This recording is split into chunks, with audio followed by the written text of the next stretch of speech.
네, 안녕하세요. 이지의 이지하게 오늘은 사랑에 관해서 좀 짧게 생각해 봤습니다. 사랑, 좀 복잡하고 또 어떻게 보면 좀 구태의연한 주제죠. 역사의 범위만큼이나 너무나도 많은 사람들이 이미 너무나도 많은 말들을 해왔기 때문입니다. 그런데 신기하게도 그렇게도 많은 외침이 있었고 가르침도 있었고 했는데 심지어는 희생도 있었죠. 그런데 왜 달라지는 것은 없는 걸까? 뭐 어떻게 보면 배부른 고민이랄까요? 당장 해결해야 될 일이 있죠. 그리고 먹고 사는 게 제일 중요한 것이겠지만서도 구태의연하게도 이런 고민이 들었어요. 우리가 혹시 사랑을 모르고 있는 걸까 하는. 제가 몸담고 있는 이 기독교에서는 사랑을 성경적으로 이렇게 헬라어로 해석을 해서 크게는 5가지 정도로 분류를 해서 말하고 있는 것 같습니다. 이걸 좀 보기 쉽게 정리해 놓은 블로그에 글이 있어서 그것을 참고했는데요. 첫 번째는 에피투미아의 사랑입니다. 에피투미아. 이거는 이제 육체적인 사랑입니다. 강렬한 육체적인 애착이고요. 성적인 즐거움을 바라보는 그런 욕구가 포함되어 있습니다. 부부 간에 서로 간에 노력해서 이 욕구를 충족시키는 것이 옳다라고 하는 그런 사랑이 있고요. 두 번째로는 에로스입니다. 잘 아시겠죠? 이거는 정신적인 사랑이라고 또 정의를 하기도 하는데 사람과 연합하고자 하는 그런 갈망을 말합니다. 그리고 사람을 소유하고자 하는 내 것으로 만들고자 하는 갈망이 포함되어 있습니다.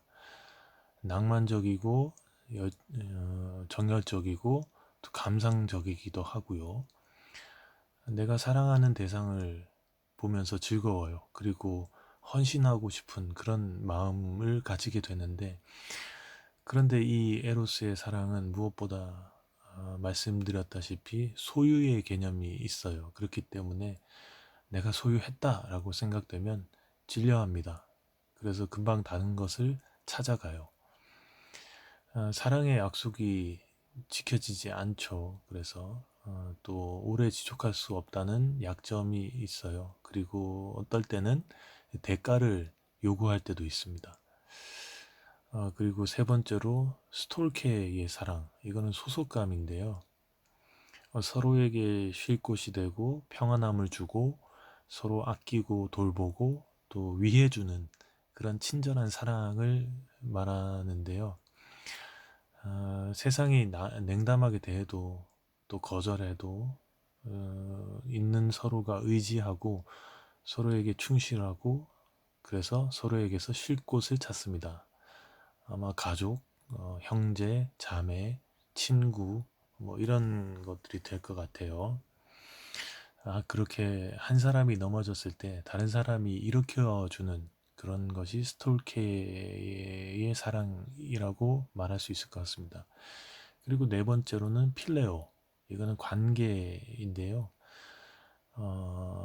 대상을 소중하게 여기다 또는 부드러운 애정을 가져서 아낀다라는 의미가 있어요. 그래서 아마 친구 관계로 많이 비유가 되는 것 같은데 그런데 필레오의 이 사랑은 응답을 요구해요. 항상 사랑의 대상으로부터 내가 하면 쟤는 해야 돼요. 이런 관계적인 사랑으로서 우정관계, 뭐 함께 나눔, 커뮤니케이션, 동료관계 여기에 역점을 두고 있습니다. 만약 에로스의 사랑이 연인이라고 한다면 필레오는 친구 관계, 말씀드렸다시피 친구 관계입니다.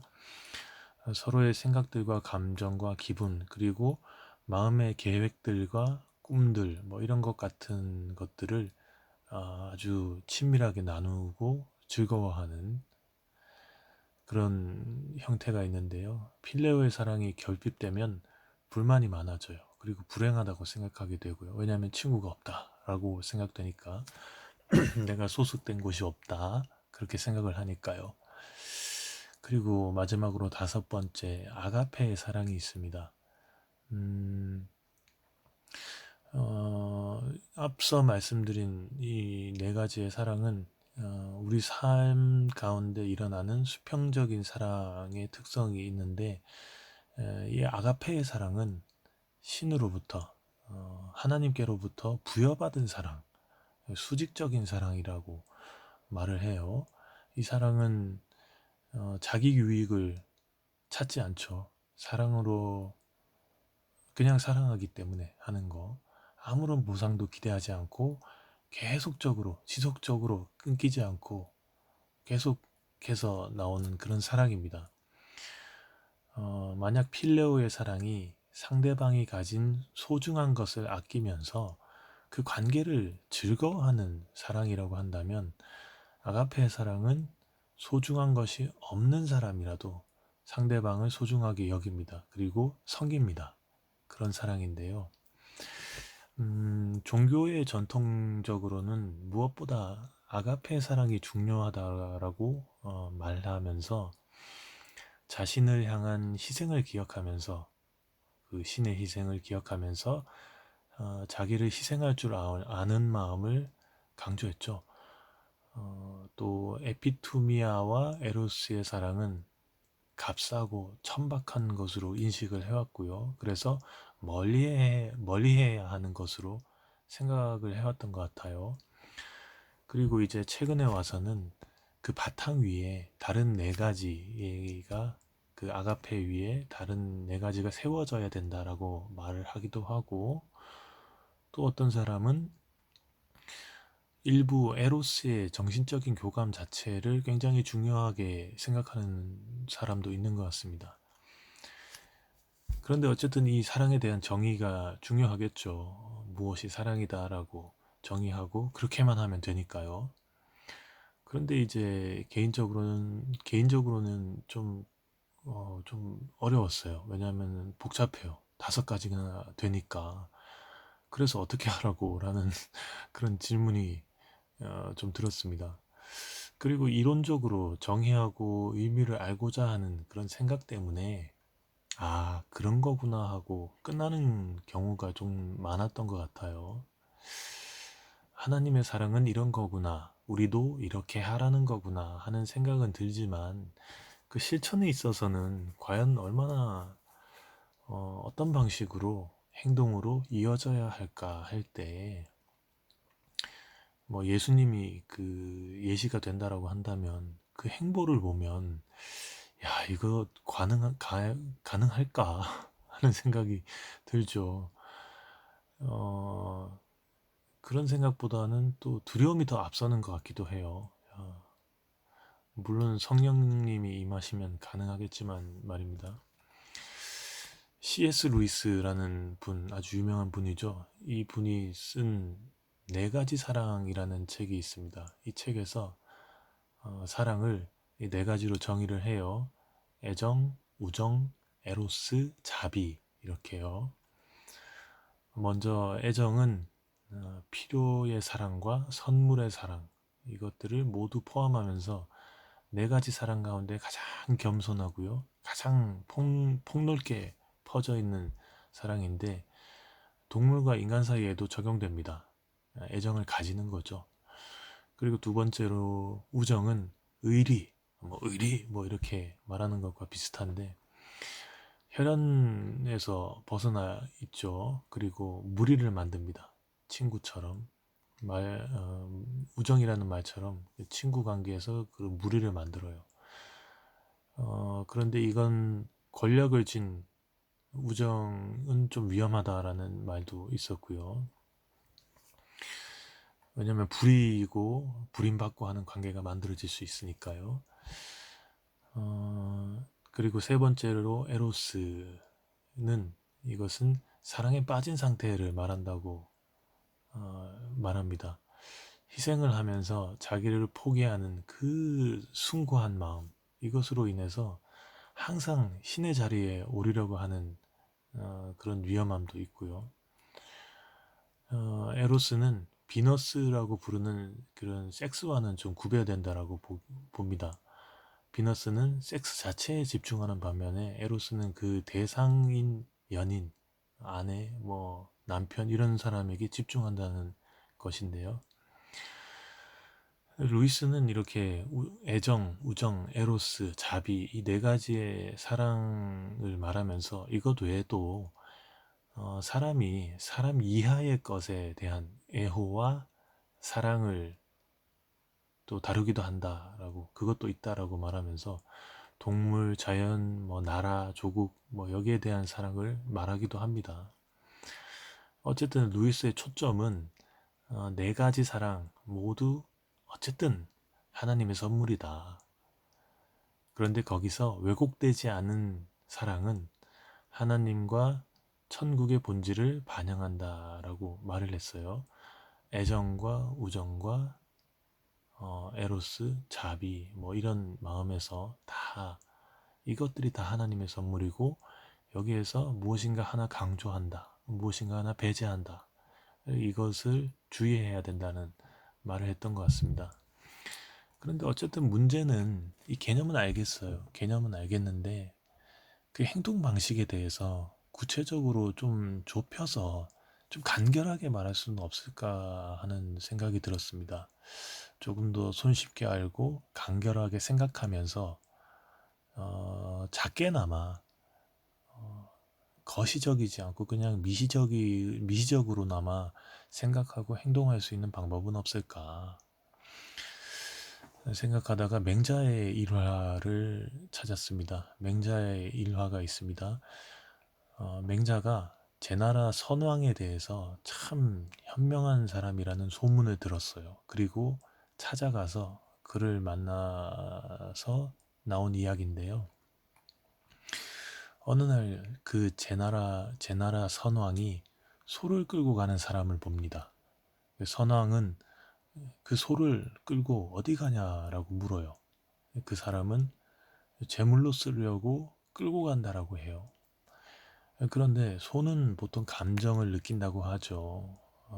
두려워하기도 하고 슬퍼하기도 하고 행복해 하기도 하고 소가 굉장히 무서워하고 슬퍼하는 걸 봤나 봐요. 그래서 선왕은 이렇게 보다가 그 소를 놓아주라고 해요. 소가 무서워서 부들부들 떨면서 죄도 없이 도살장으로 끌려가는 그런 가련한 꼴은 도저히 못 보겠으니까 말이죠. 그러자 그 사람이 그럼 제사를 드리지 말라고 하는 말이냐? 그렇게 물으니까 선왕은 아니 제사는 지내야지 어떻게 안 드리겠냐? 그럼 어쩌란 말인가? 물으니까 선왕은 차라리 양을 데리고 가라 라고요. 양을 데리고 가라고. 이 일을 요즘 보통 보면 이런 일을 보면 보통 드는 생각은 아마도 아니 뭐 그러나 저러나 무슨 차이가 있냐 저게 무슨 현명하냐 하는 생각이 들죠. 또 요즘 같으면 아예 그냥 제사를 폐지해라 뭐 그렇게 말을 할 수도 있을 것 같고요. 그런데 이제 맹자는 선왕을 칭찬합니다. 왜냐하면 맹자가 보기에는 선왕은 양이 또 가련하면 닭으로 바꿨을 것이고 닭이 또 가련하면 또 다른 곳으로 바꾸라고 했을 것이라고 보았기 때문이에요. 참아보지 못하겠다 라는 이 측은지심에서 나오는 차라리 이 마음을 높이 샀던 것 같습니다. 그것이 인애라고 말이죠. 성경에서도 비슷한 예가 있죠. 레위기를 보면 제사를 드리는 방법들이 나옵니다. 그런데 제사를 지내는 데 있어서 바치는 제물이 있어요. 놓았는데 그 제물이 만약에 소라고 한다면 소가 없는 사람이 있을 수 있잖아요. 그러면 소가 없으면 양이나 혹은 염소로 아니면 그것도 없으면 곡식 한 대 정도로 제사를 지내라고도 말을 해요. 그래서 신학자들은 이것을 아마 하나님의 차라리 정도로 보는 것 같습니다. 보통 우리가 차라리라는 말을 쓸 때 여러 가지 사실을 말할 때 저렇게 하는 것보다는 차라리 이렇게 하는 것이 그래도 낫다. 뭐 이렇게 쓰잖아요. 이 대비되는 두 가지 혹은 그 이상의 사실이나 상황이 여의치 않을 때가 있잖아요. 그럴 때 차라리 이렇게 해라. 좀 물러서는 태도죠. 양보하고 물러서고. 기타모리 가조라는 그 분이 일본의 신학자이신데 이분이 하나님의 아픔의 신학이라는 책에서 제가 예전에 읽었는데 그 기억하는 바로는 아픔을 가진 사람을 하나님은 어떻게 바라보고 있는가 하는 질문에 예수 그리스도를 예로 들면서요. 또 똑같이 아파하면서 같이 있다. 혹은 인간의 욕망에 양보하고 있다. 뭐 그런 말을 했던 기억이 있습니다. 또 비슷한 예로 영남신학대학교의 신문괴라는 이름을 가지신 교수님이 계세요. 이분은 어, 제가 봤던 기억으로는 하나님은 인간의 아픔과 욕망, 또 이로 인해서 발생하는 갈등, 전쟁, 그 모든 것을 알면서도 보면서도 저기 기다리고 있다라고 해요. 그 전제에는 예수님을 예로 보내주셨다 하면서 말이죠. 철학자 강신주 선생님은 조삼모사 이야기를 통해서 사랑을 말했습니다. 제한된 자원을 나눠서 가져야 되는데 그들은 지금 당장 더 많은 것을 원해요. 그러면 훗날 더 적게 가질 텐데 라는 생각이 들죠. 그래서 안타깝죠. 그렇지만 그들이 원하는 대로 해줄 수밖에 없습니다. 왜? 사랑하니까. 그리고 나머지 고민과 필요한 노력, 뭐 벌어오든 빌어오든 뭐 그런 것들은 내가 하는 거, 이것이 사랑이라고 얘기를 해요. 그리고 최근에 와서는 그것을 밥 한 공기에 비유합니다. 그러면서 한 공기의 사랑을 말합니다. 그들에게 필요한 그릇의 크기는 또 다를 수 있겠지만 내가 내어줄 수 있는 그들에게 필요한 밥 한 공기 내어주고 또 배를 채운 그들이 또 힘을 내서 살아갈 수 있게 하는 거다라고요. 근대 경제학의 창시자라고 불리는 애덤 스미스라는 분이 계시죠. 이분이 도덕 감정론에서 인간이 아무리 이기적이라고 상정하더라도 인간의 본성에는 분명 그것과는 상반되는 원리가 있다라고 말하면서 그것은 바로 공감이라고 말을 했어요. 공감. 그리고 이렇게 공감을 얘기하는데 공감이란 타인이 처한 상황에 우리 자신을 설정해 놓는 상상을 통해 타인과 완전히 동일한 고통을 느끼고 겪는 감정이라고 말을 해요. 측은지심도 한 공기의 밥도 사랑인 것 같아요. 그들이 필요한 것을 내어주는 것, 부모로서 자식에게 필요한 것을 채워주는 것. 그러나 과도하게 말고요. 딱 필요한 만큼만. 다시 일어서서 달려갈 수 있을 만큼만. 그리고 그렇게 할 수 있는 이유는 그 심정을 알기 때문에 얼마나 절박하고 얼마나 배고플지 알기 때문에 그러나 결국은 그의 삶은 그가 사는 것이기 때문에 내가 할 수 있는 것은 공감으로 내어주는 한 공기의 사랑 이런 거요. 그러고 보면 제도적으로 어떻게 복지를 실행할 것인가 어떻게 베풀 것인가 사랑이란 무슨 의미인가 이런 것들을 고민할 수는 있죠. 또 그게 필요하기도 하고요. 그렇지만 그게 절대적으로 옳은 방법이라고 말하기는 어려울 것 같습니다. 그냥 배가 고파서 나에게 찾아오는 사람에게 내가 배가 고팠던 기억이 있기 때문에 내가 가진 쌀로 밥을 한 공기 만들어서 내어주는 것. 이것이 사랑이 아닐까 좀 생각을 해봅니다. 네, 들어주셔서 감사합니다.